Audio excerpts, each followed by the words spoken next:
So ఈ picture చూస్తే ఖచ్చితంగా మన తెలంగాణ లేకపోతే ఏపీ అనుకుంటారు, కానీ ఇది ఖచ్చితంగా రెండు కాదు, మహారాష్ట్రలో. సో ఈ రెండు తెలుగు రాష్ట్రాలే కాకుండా మహారాష్ట్రలో కూడా ఇంత క్రేజ్ ఉంది, మతిపోయే క్రేజ్ ఉంది పవన్ కళ్యాణ్ అంటున్నారు. సో నువ్వేం చెప్తావు దాని గురించి? పిక్చర్ చూసి అర్థం అవ్వట్లే, ఇంకా చెప్పడం ఏముంది. ఇంకా అసలు ఆ బాడీ గార్డ్ల పరిస్థితి ఎన్నో చూస్తూనే నాకు ఊహించుకోలేకపోతున్నా. ఏదో పెద్ద ప్రెస్ మీట్ జరుగుతుందో లేకపోతే ఏదో మహాసభనో అన్నట్టుగా వచ్చారు. ఏదైతే మనకి మహారాష్ట్ర, వెస్ట్ మహారాష్ట్రలోని కొన్ని రెండు ఏరియా, విదర్భ అదేవిధంగా మరత్వాడలో ఏదైతే సభ నిర్వహించారో బహిరంగ సభ, దానికి అసలు జనాలు నిజంగా చాలా మంది ఎక్స్పెక్ట్ చేయలేదు.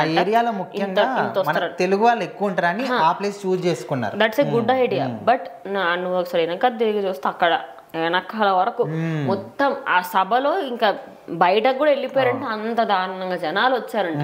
మరి అంతమంది జనాలు వస్తారని వాళ్ళు కూడా అసలు ఎక్స్పెక్ట్ చేయకపోవడం గల మెయిన్ రీజన్ ఏంటంటే వస్తారు అనుకున్నారేమో, కానీ ఇంత జనాలు వస్తారు, ఆయనకి ఇంత ఆదరణ ఉంటుందని అసలు ఎక్స్పెక్ట్ చేయలేదు. మెయిన్ పాయింట్ ఏంటంటే ఇప్పుడు తెలుగు వాళ్ళు ఉన్న ఏరియాలకు పోతే వచ్చారు ఓకే, కానీ ఎప్పుడు కూడా వినని ఒక వేరే గ్రామానికి వెళ్ళినప్పుడు కూడా అక్కడ కూడా ఇదే విధంగా వచ్చారంట. మన వాళ్ళకైతే మరత్వాడ అంటే అది ఎక్కడ అంటే అంటారు ఆబ్వియస్. తెలుగు అండ్ ఆంధ్ర వాళ్ళకి తెలంగాణ వాళ్ళకి ఎవరికి తెలియదు నిజం చెప్పానంటే. అటువంటిది అక్కడ ఇంత క్రేజ్ అసలు not at all expected. NDA కూటమికి ఆయన సపోర్ట్ గా వెళ్ళడం జరిగింది. 28th అక్కడ ఎన్నికలు జరుగుతున్నాయి, 23rd లెక్కింపు జరుగుతుంది. సో 16th 17th మొన్న ఫ్రైడే అండ్ సాటర్డే ఆయన సాటర్డే అండ్ సండే ఆయన వెళ్ళడం జరిగింది, 16th and 17th రోజు. సో ఆ 2 రోజులు ఆయన అక్కడికి వెళ్ళిన దానికి 2 days లో ప్రజలు మాత్రం ఘోరంగా ఇట్లా ఇసుకేస్తే రాలే అంత మంది వచ్చారంట. ఈ ప్రచారం చేసినప్పుడు అంతమంది వస్తే బహిరంగ సభ నిర్వహించినప్పుడు అక్కడ ఆయన మాట్లాడే తీరుకు, ఆయన మాట్లాడిన ప్రతి ఒక్క పాయింట్ కూడా సూటిగా ప్రతి ఒక్కరికి హార్ట్ టచింగ్ అనమాట. అంటే ఆయన ప్రసంగం అదే విధంగా ఓన్లీ మన ఇక్కడనే కాకుండా అక్కడి ప్రజలు కూడా అంత కేర్ఫుల్గా ప్రతి ఒక్క వాడిని కూడా ఇంత ఇంట్రెస్టింగ్గా, అంటే ఎవరైనా ఇప్పుడు మన దగ్గర అయితే ఆయన మాట్లాడినప్పుడు స్టేజ్ మీదకి వచ్చినప్పుడు అరుస్తూ ఉంటారు.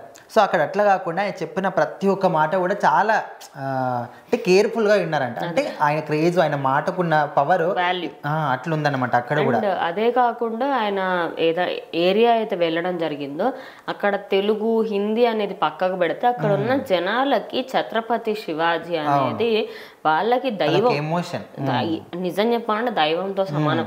అటువంటి ఏరియాలో ఆయన ఏం మాట్లాడినా కాంట్రవర్సీ అయ్యే విధంగా ఉంటుంది, కానీ ఏది మాట్లాడినా కూడా అక్కడ ఉన్న వాళ్ళు ఆయన ఏం మాట్లాడారు సార్ అనే విధంగా వాళ్ళని ఆదరించారు. అంటే ఖచ్చితంగా ఆయనకు నిజంగా హ్యాట్స్ ఆఫ్ చెప్పాలి. ఆయన మాట్లాడిన విధానానికి అసలు బీజేపీకి ఎందుకు ఓటేయాలి, ఓటేస్తే మీకు ఏమొస్తుంది, ఇన్ని రోజులు మీకు ఏం చేశారు, నెక్స్ట్ 5 సంవత్సరాలు మీకు ఏం చేయబోతున్నారని క్లియర్ కట్ గా మెన్షన్ చేయడం.